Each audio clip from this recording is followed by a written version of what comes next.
How many times have you said yes, when every part of you was screaming no? Not because you wanted to, not because you had the time, but because saying no felt like a small act of violence against someone else, or maybe against the version of yourself you were supposed to be. Here is something almost no one tells you. Your life is not difficult because the world demands too much of you. Your life is difficult because you have never learned how to refuse it. 2,000 years ago, a Roman emperor sat alone at night, writing to no one but himself, trying to remember who he was before the world told him who to be. His name was Marcus Aurelius, and the war he was fighting wasn't against barbarians at the edge of the empire. It was against the part of him that wanted, more than anything, to be liked. Who are you really protecting? Every time you betray yourself to please someone else, think about the last time you said yes when you meant no. A coworker asked for just one more favor at the end of an exhausting week, and you said sure. A friend called, not to ask how you were, but to ask for something, and you found yourself agreeing before you'd even finished hearing the request.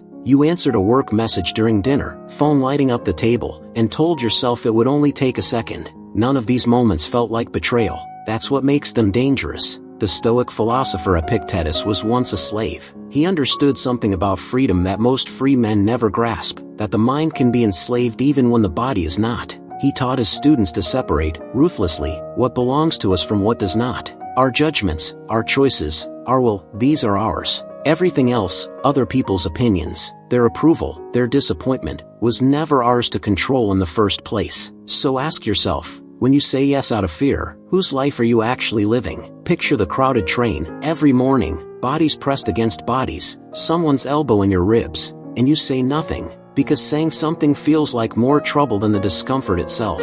Or the person who cuts the line while you watch, jaw tight, silent. You tell yourself you're being patient. Epictetus would ask you a harder question. Are you being patient, or are you simply afraid? Seneca, writing to his friend Lucilius, warned that we are not poor in time, we are wasteful with it. We complain that life is short while we hand it away, hour by hour, to people who never asked what it cost us to give it. What is the true cost of always being available? It's the birthday dinner you left early because a message came in. It's the quiet weekend you gave up because a relative just needed a small favor. It's the relationship you stayed in, not from love, but from the fear of being the one who caused the ending. Seneca said we act as if we'll live forever, spending our days as though more will always come. But no one has ever gotten a single hour refunded. Have you ever wondered whether your kindness is actually fear wearing a gentler name? There is a difference between generosity and self-erasure. Generosity comes from abundance. Self-erasure comes from the terror of being disliked. The Stoics never asked you to stop caring for others. They asked you to stop confusing care with self-abandonment. Marcus Aurelius ruled an empire, yet he wrote to himself that no one can force your mind to act against its own judgment,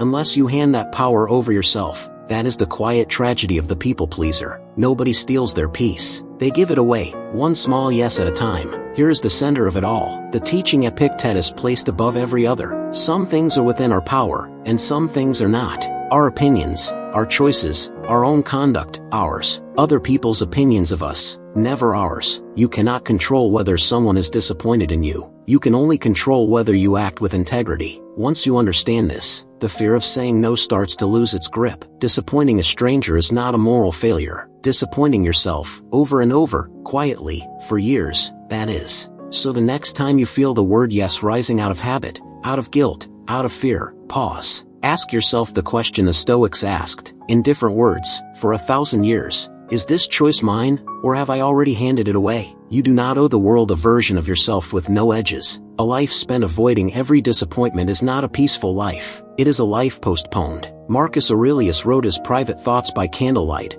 not for an audience, but to remind himself, again and again, of the same truth. The obstacle is not other people. It is the part of you still waiting for their permission. Perhaps it's time to stop waiting.